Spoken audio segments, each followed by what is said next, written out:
I'm Bob Burrill, and I'm making this video on Wednesday, January 29th, 2025. It's called Opportunity Knocks. Opportunity Knocks. I was going through an old backpack of mine, and I never actually used it as a backpack. It was more like a bag that I carried around when I had to have a bunch of stuff with me. I used to use it a lot, maybe 10 plus years ago. Don't use it at all anymore, but there's all kinds of what I call junk in it. And a couple days ago, I was rifling through it. And if some of you read my Facebook posts, I wrote a story on Facebook about this, but I also decided to share it online. I was rifling through that old backpack looking for something, and I pulled out this. And you can see it's a card, and the front of the card says, "Thanks so much." So it's a thank you card, and I thought, well, what is this? And I opened it up, and you maybe can see there's writing all over the inside of it. And I stopped for a minute and I, kind of skimmed through it. And all of a sudden, it all came back to me. Initially when I found this card, I thought, what is this? I was going to just throw it out. After I read it, I said, you know what? I don't want to throw that out. I'm going to hang on to it. But it took me back. The card is dated August 16th. It does not say the year, but I know the story. It had to be somewhere between 2010 and 2015. It was when I was working for a telephone answering service in downtown Framingham, Massachusetts, after the church I pastored closed. And I was working there between March of 2010 and February of 2016. This has an August date. I don't know, I'm guessing maybe August 2011, maybe August 2012, somewhere in there, as I recall it. But I had a post office box in those days at the downtown Framingham post office, which is really a substation. And the post office was only about a 5-minute walk from the answering service from my job. I had a post office box at that location. I don't anymore. And it was Saturday, and in those days I had a day off during the week, but I worked Saturdays. And in those days, my Saturday hours were 10:30 a.m. to 7:30 p.m. with an hour off in the middle. And I actually got to the post office earlier than I normally would on a Saturday. I think I got there about 9:45, which was early for me. But I went in, I checked my box. I think there were a few pieces of mail in it, took them out, and was just about to leave the post office when an elderly man walked in, and he was carrying a good-sized box, kind of a heavy box. So he was sort of huffing and puffing, carrying this heavy box, and this elderly man walked in, and all of a sudden he saw that the window where you go up and deal with postal employees to mail things like heavy boxes was all shut down. And he started swearing. I'm not going to say the swears on the video, but he started yelling, GD, GD, GD. And I said, what's the matter? And he said, you mean to tell me there's no window service here? And I said, well, actually, there isn't. It's Saturday, and this is a substation. It's just open for the post office boxes. Oh, and again, he started swearing, and he said, I've got to mail this box. I believe he was mailing it to a relative. And I believe he said it had to get there, I don't know, like Tuesday or Wednesday or something, swearing again, all upset. And I asked him, well, where did you walk from? And he walked from an elderly retirement complex, which I know was at least a mile away from there. I said, wow, you walked all that distance, like at least a mile? And he said, yes, carrying this heavy box. Again, swearing, all upset. And I said, well, look, this is the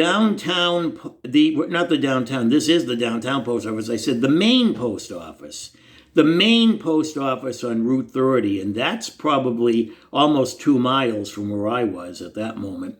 But I said, the main post office on Route 30 is open. They have window service. They can help you. He said, well, I can't get over there. And I said, I know that.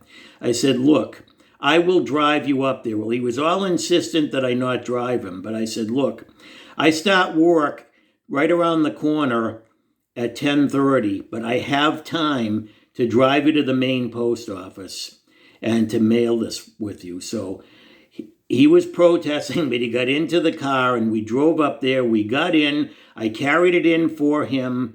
Thank God there were only a couple people in line in front of us, so we got up to the window and he spoke to the clerk and filled out whatever paperwork was needed, paid whatever money was needed, and it got mailed, and that was that. And we got back to the car, and I said, look, I'll take you back to your residence. So again, he was all upset and all embarrassed and swearing, and I said, look, I will take you back to your residence. It's okay.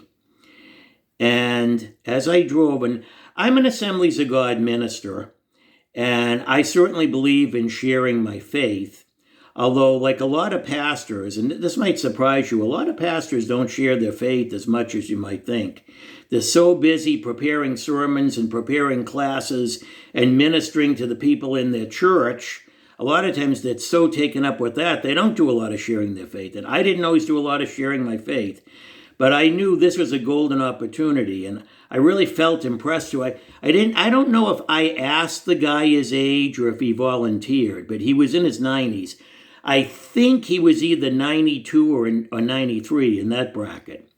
And I'm not usually this blunt, but I was very blunt, and I said, look, I said, you're walking around swearing GD this and GD that and all, and I said, you know, at your age, how long is it going to be before you pass away and you stand before God? And he's going to ask you why all this swearing, why all this taking his name in vain, and what are you going to tell him?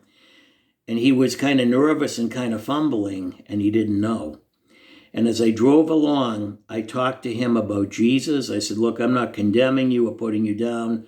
Nobody's perfect. But I talked about Jesus and why he came, and that he died on the cross for that man. The man's name was Joseph. I won't give you his last name, but I briefly told him why Jesus came and that Jesus wanted to come into his heart and life and be his personal Savior and Lord. I asked him, do you own a Bible? And he told me he did. And I said, I really want you to read John's Gospel. And I really want you to pray and ask the Lord to help you. And I wrote down my name, my phone number, my mailing address, gave it to him, dropped him off. I think I did get to work on time. It was probably close, but I think I did.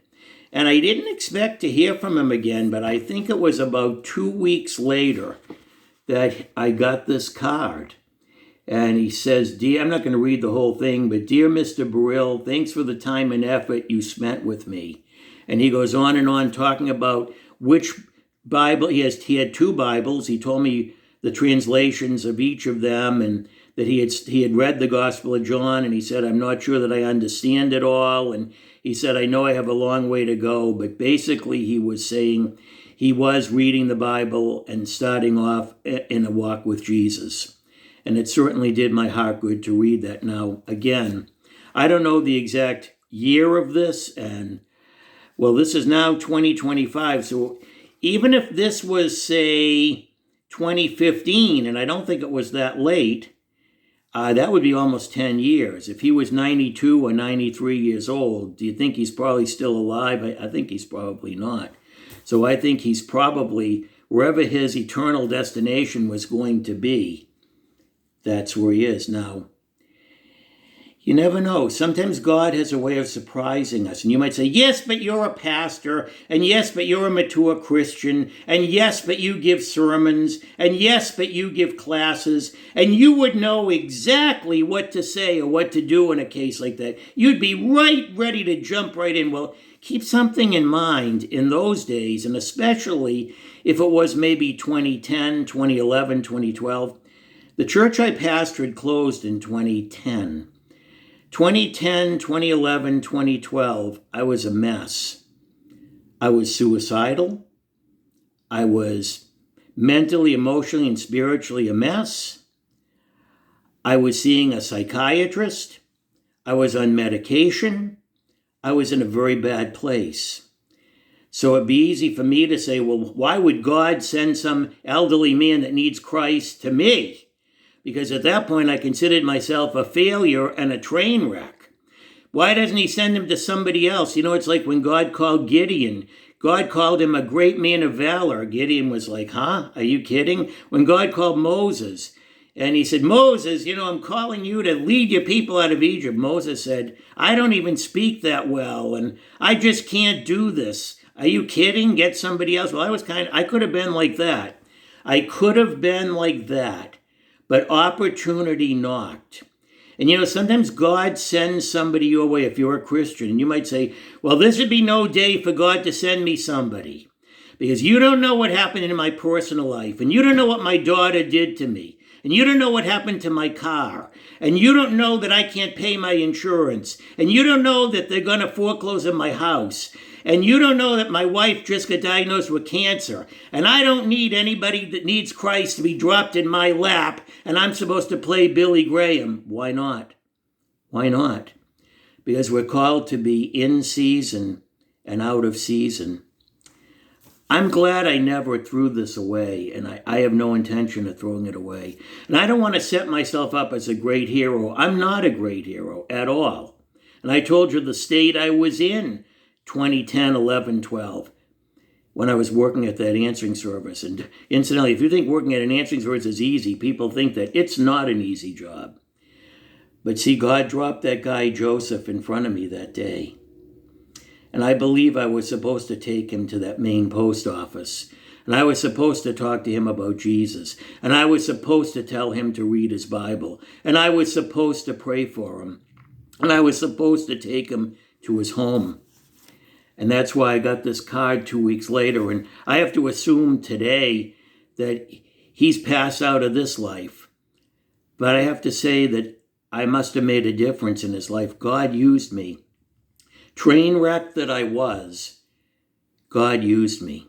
Ephesians 5:15 and 16 says, See then that ye walk circumspectly, not as fools, but as wise, redeeming the time, because the days are evil. There's some reason why you're watching this video. Because I believe a lot of people watching this video, God's going to drop someone in your lap within the next few days. You're saying, oh no, I don't want that. Well, I'm just telling you. And I didn't even get a heads up. I didn't get a heads up on Joseph. There I was in that post office and this elderly man walks in, GD this, GD that. I didn't get a heads up. I just thank God I seized the day on that one. I want to encourage you.